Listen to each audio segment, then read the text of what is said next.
The Senior League Wish Foundation, we celebrate and spotlight seniors for the life well lived and fulfilling dreams and wishes to honor their legacy. We fulfill wishes, and we've got a great one coming up this Sunday at the ballpark. The Giants are in town. There's a gentleman who's a Ranger fan, wants to go. They're giving him about 2 weeks to live. So we're taking him to the ballpark. He wants to go to one more game with his boys. And so we've got a suite for him, and we're going to fulfill that wish and have him have an opportunity to go see one more last game live. So that's the kind of things we do. We want to thank Universal Hospice, Fireside Lodge Retirement Center, and Lone Star Softball Helping Hands, which I believe are here. Are these our softball ladies? Right here. They're volunteers, and they come and help us out. What we call this is hot stove. Hot stove used to be where you sat around the big hot stove and you talked about baseball. And if you'll notice, we're going to see it again in slow motion. He nudges out the catcher, Joe Ferguson, so he can get his hand in there and be the first one to shake his hand after he touches home. Darrell, how does a guy get drafted 5 times before playing for a team? Guess I wasn't that good. This guy hit 414 home runs, but maybe the most famous one came at the ripe old age of 40.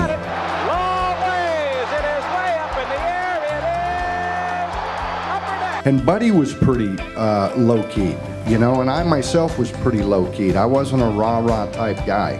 In fact, we didn't have a lot of rah-rah type guys. Don't bail. Don't worry about it. It's not going to hit you. Can you imagine that?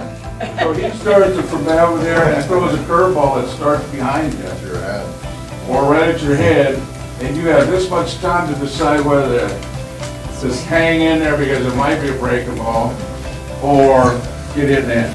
But as soon as he threw it, the catcher get the ball, and he would walk up to you like halfway and look at you and grab the ball like this and turn around, and he'd have all this coming out of his nose, and it'd be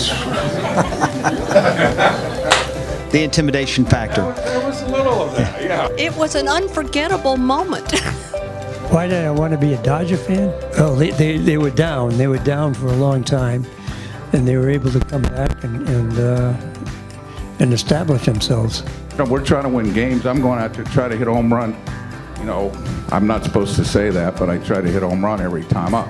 Tiger fans feel when Prince Fielder left a couple years ago. So that's why people in Fort Worth at that time, we didn't have television, so we didn't see the major leagues. We were pretty much Texas League.